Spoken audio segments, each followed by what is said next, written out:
And you are back in the Cisco TV broadcast studio. Great to have you with us here on the live stream. I hope you're having an amazing final day of Cisco Live 2025 Amsterdam here with us.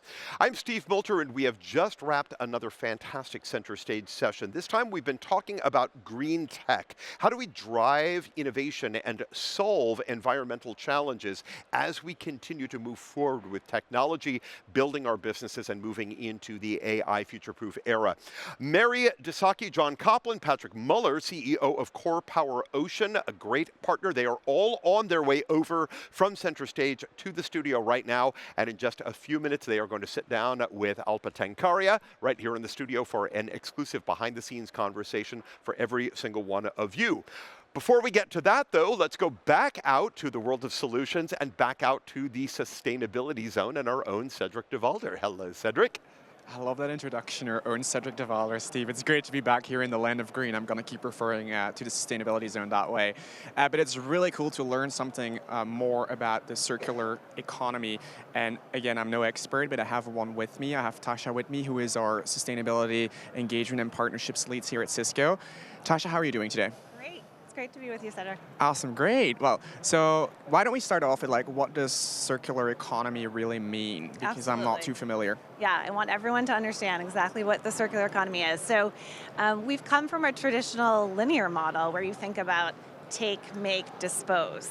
And we want to help transition to a circular one where you're designing, using the product, and then reuse or remanufacture, recycle. You're putting all the material back in a circular model. So it's really important that we're supporting this transition. So we just heard Mary and John at center stage just now talking about Cisco and how we basically are investing in climate solutions. Yes. How does that relate to the sustainability in general, but also Sure. to the circular economy? Yeah, you've probably heard about Core Power Ocean and some of our climate investments. We're also investing in circularity. So one recent early stage investment we did was Cycle. So this is a company that is helping with a new technology to help extract key metals out of e-waste. So for those of you that might not know this, e-waste is a significant and growing problem. We are expecting 82 million tons of e-waste by 2030. And so if you think about the value in there, there's precious metals, there's things that we can reuse, billions of dollars in value. So this company is helping figure out how to extract it in a less polluting, more environmentally friendly way. And this is just critical as we think about different technology solutions that are going to help us meet climate goals as well as circularity. Okay, and if we put this in practice right now for our customers, many of them are tuning into the broadcast. Yeah. How does this kind of business model work for Cisco's customers, circular economy in general? Sure. So I think a couple of things. We're trying to extend the lifespan of the products. So by focusing on design and thinking about smart computing in the use phase, and then again, reusing, remanufacturing, there's not as much in terms of GHG emissions, there's not as much virgin material use. You're really able to drive savings from having less in the production, mining, transportation phase as you're reusing. So there's all sorts of cost savings, greenhouse gas emission savings that are important to our customers. Customers have climate reduction goals, they have circularity goals as well. So we can partner with them to really be part of that process and help all of us meet the goals that we've set and the ambition we have for circular economy and net zero. Cool, that's great, Tasha. Thank you so much for that. I would love to learn a little bit more about what circular economy means at Cisco. I've heard that there are some design principles. Yeah, so within circular, we focus on circular design, circular offerings. So you might know Cisco Refresh, our remanufactured products. Cisco GreenPay is offering a payment solution. And design's critical to this all. It all starts with design. So I think for you, perhaps you want to take a walk and meet Tom Jackson. Yeah, absolutely. Let's go and do that. Let's have a quick walk. I don't walk enough on these conferences, to be honest. Hey, Tom, how's it going? Fantastic. You are Senior Director and Executive Sponsor of Circular Design here at Cisco.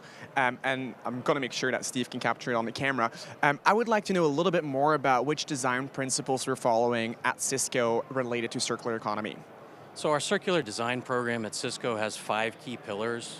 We started off with intelligent material use. designing materials that are using recycled material or easily recycled materials, making decisions around surface finishes, things like paint that are bad for the environment. Standardization and modularization is all about making things easy to disassemble, easy to upgrade and field replaceable, helping the longevity of the device.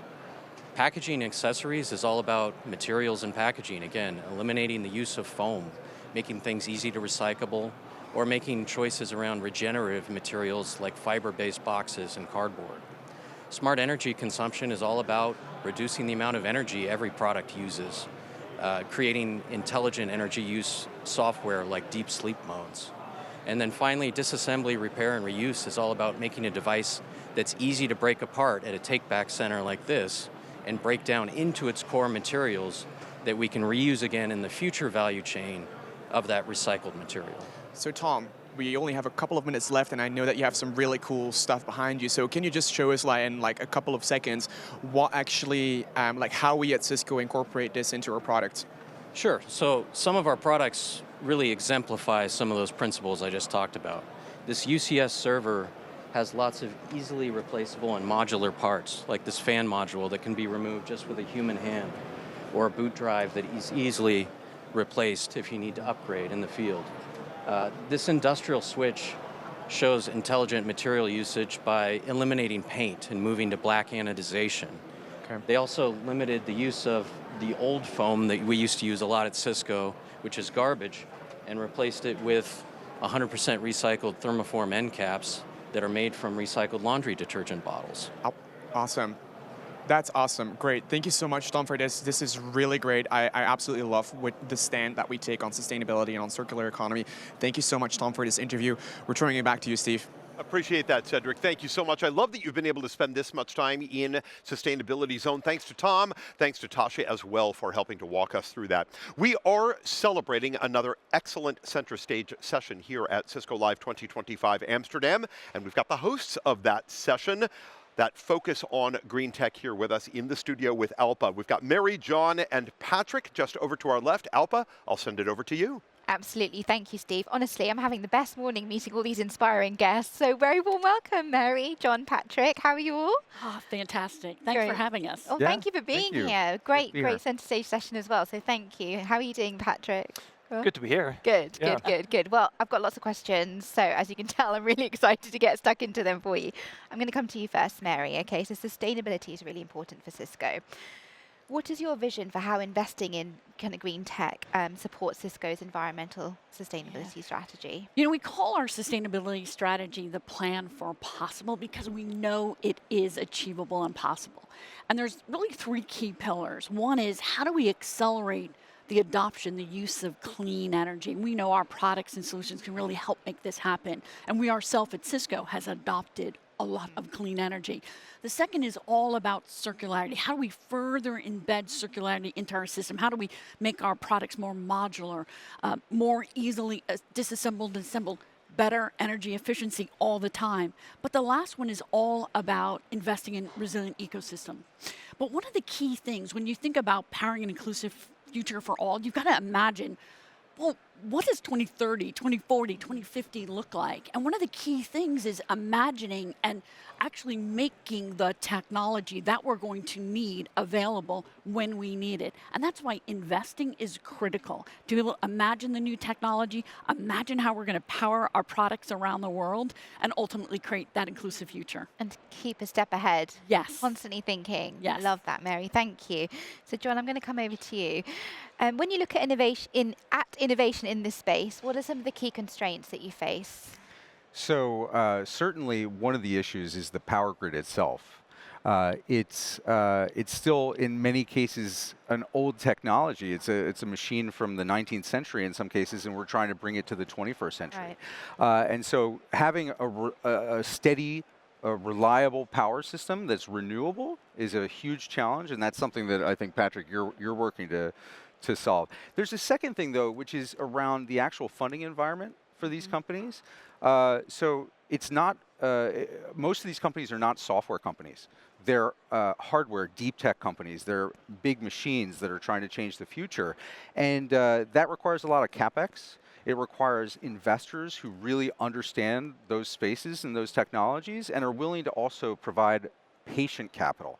These are changes that are going to take longer than just a simple software change. And so that's one area where we're starting to see like definitely a blossoming of a new set of investors that are backing this space, but that's taken some time to create. And then I think the last thing is around adoption of the technologies.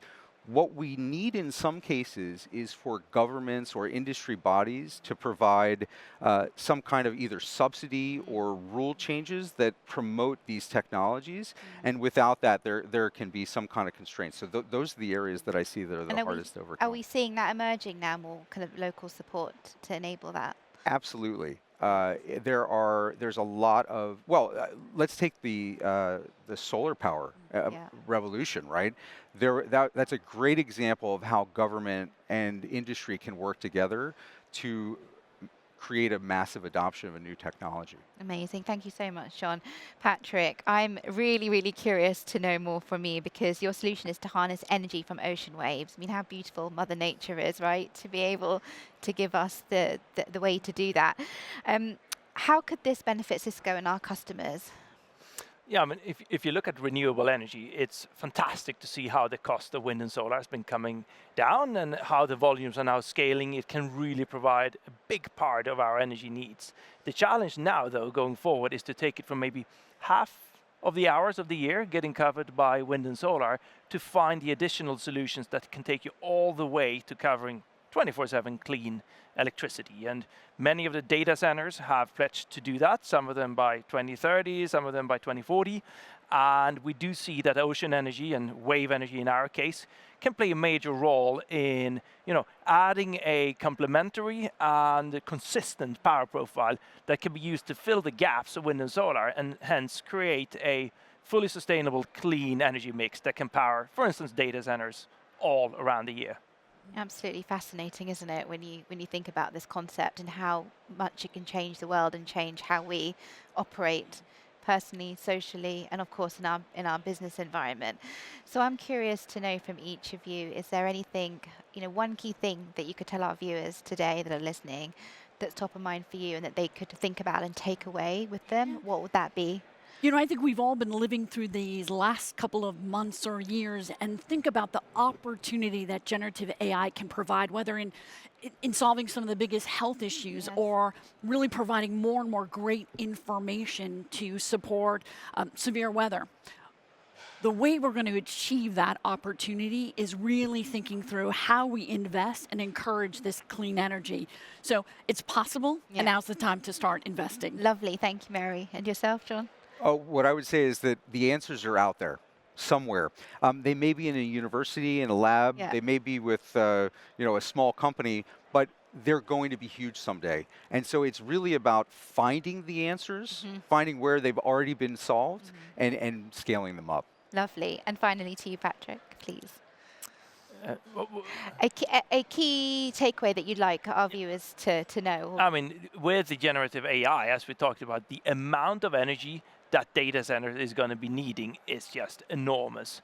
And having that ability to do it all around the year is the big challenge for the world. So I do see new energy technologies coming in here, maybe geothermal, might be tidal energy, might be wave energy, and those kind of solutions. It is a very exciting time to be part of that, I would say. It is indeed. And on that note, I want to thank you all so much for your expertise and insights. And we're going to head over back to Steve now. Thank you so much, Alpa. Again, great insights there and inspirations for all of us to take away. Congratulations to Mary, to John, to Patrick on a fantastic session. And once again, our thanks to Core Power Ocean for their exceptional partnership with us here at Cisco. We truly do appreciate that.